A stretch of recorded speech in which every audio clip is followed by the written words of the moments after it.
I think, in this stage, I was very interested in photojournalism. And, when I went to undergrad, I studied photojournalism. But then there was something missing for me in that process. And, I ended up getting more into collage. But the collage, it always took from photography. My first, actually, I have it here. I remember kind of thinking to myself, well, I don't know. This was after photojournalism, and I was like, after studying photojournalism, kind of being uncomfortable. I think there was, which is funny now because I'll get to this later, but I work in I spent many years supporting photojournalists and curating photojournalism with the Associated Press. But this was at this moment in my life where I, was like, I'm really interested in photography, but it's not enough for me. I remember that I had been at my grandmother's house, and she had this old, box of Polaroids. My childhood, but had some trials and tribulations, and I remember looking at these childhood photos, going, that really doesn't represent the reality of what happened. One of the fascinating things I think about any kind of object or, documentation is like this historic record element of it.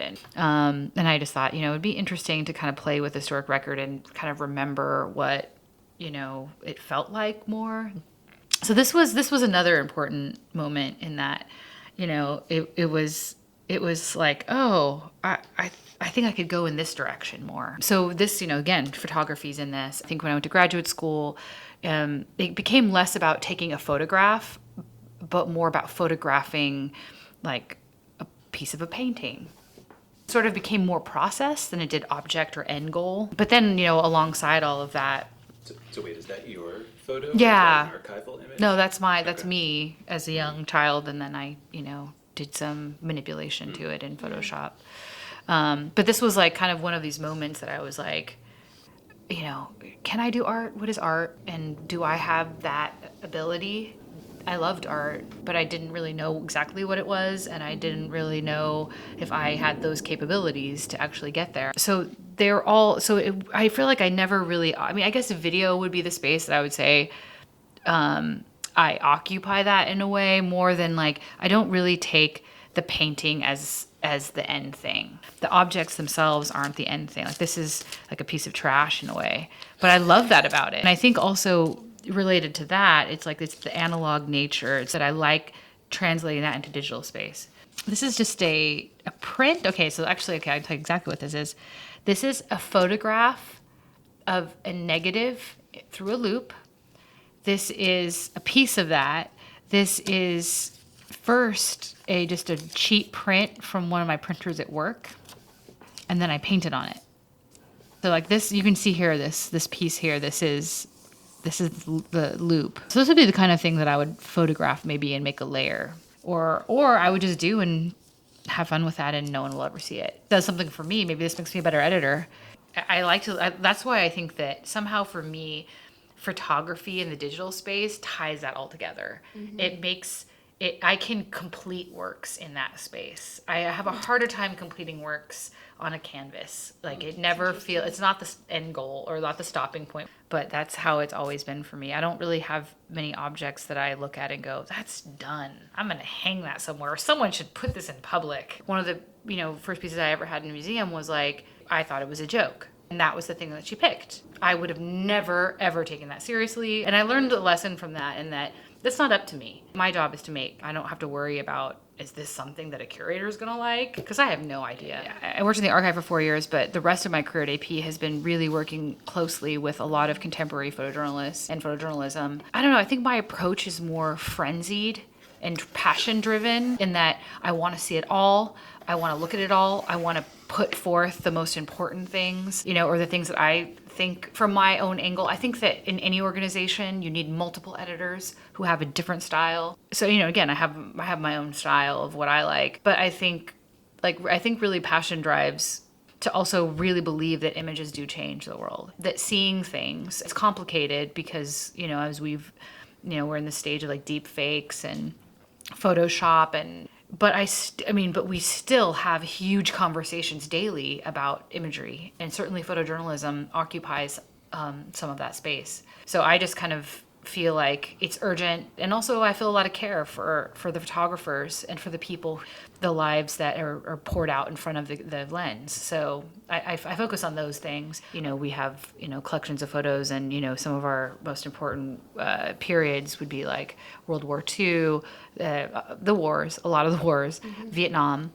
and you'll see like the same 5 photos a lot. And that's something that was really interesting to me, was like the B-sides. Like, what are the things that no one's seen? I mean, that's an interesting thing with like editing photos, is that you'll have a roll of film, and a person, someone will decide, okay, and in that moment, this is the picture, but then they'll be like, not the rest of these, and then next, and that happens a lot in the archive, where it's also really dependent on the time, right? Those days it was for newspapers. So like this, a lot of it would be not full frame photography. It would be like, let's crop in to just that for the newspaper, next. And something that was interesting to me about the archive was that there's all these other access points, not just the greatest hits in a way, not just the ones that everyone knows about. And it's endless, and you can't ever know it. Kind of would reveal itself in different ways to me, but it also feels like you could just never. I could spend the rest of my life there and feel like I never really could get to the bottom of what's going on. What do you do with all the B-sides? Like At AP, yeah. Because well, there are a lot, there's right? a lot. What would happen would be like, someone would be in the field, they would send their rolls in. A lot of times photographers would send their rolls in. The editor would get it, depending on what the news event was. If they had to get it fast, then, they would decide what needed to run. And then the rest of it would be shipped to like the archive in New York.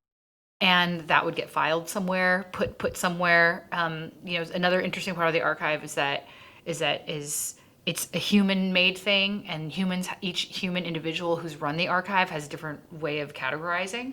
So it can be very odd. Like, that person may not have really communicated before they left or died how they're thinking in their process. So things get lost along the way, and So you have continuous methods of archiving, but there's not necessarily communication between archivists. That's right, absolutely. This is a picture from the AP's archive of the Dust Bowl. If you look, also on the back, this is a copy of a traditional caption. So this is in Springfield, Colorado. Children of the dust cling to the pump. A handkerchief and a cup of well water say, these Baca County youngsters in the best remedy for the deluge of dust that has sifted down daily upon their homes for nearly 2 weeks. You've got to have a steady hand, for no water can be wasted. Something that's funny is you would never write a caption like this now. But now we definitely go towards more like, this is the information. So you would have much more, someone called colorful language back in the day. Have you encountered that recently? Is there anything you can think of that was particularly sort of egregious? There's definitely, like, I would say, with terms like gypsy or Arab, or there's ways that I think that we're an American archive, and so I definitely think that we have a lot of international journalists. I think there's a way that sometimes we view the world and othering the world, and definitely find that language. Although I also know that typically journalists are on the cutting edge. They're very caring, open people. Also, photography was primarily done by white males, and still is. And so that has something to do with it. It's very kind of heterosexual and white. And so, they want to see the sexy ladies. The archive is filled with, some would say, problematic understanding. I don't want to encourage people to do this, but you could definitely go into our archive and, you could dig a little bit and you'd find some things that you might say, because when things are digitized, a lot of times we won't rewrite the caption. Like, I have to look this up, but we would leave it in this style. unless it was really off. Because that's part of the archive, right? That's part of the archive. Yeah, I'm Yeah. for keeping it. I don't know if everyone agrees with that. Then that's where you start to get into rewriting history, which is, I think that's very problematic, because then how do we understand it? When I've shown students the archive, I wonder if their relationship is to the objectness of imagery as much as our relationship with it is. I think of negatives, and I think of these moments in history like an embalming fluid, and I think of that's like one step of these memories and embalming fluid, but yet it's in the same way, that we are made out of organic material, so is film, and it's going to decompose, and it's decomposing, and that's why we're in this tension, this process of this is going to pass away. I always think of like the digital as like it's being born again.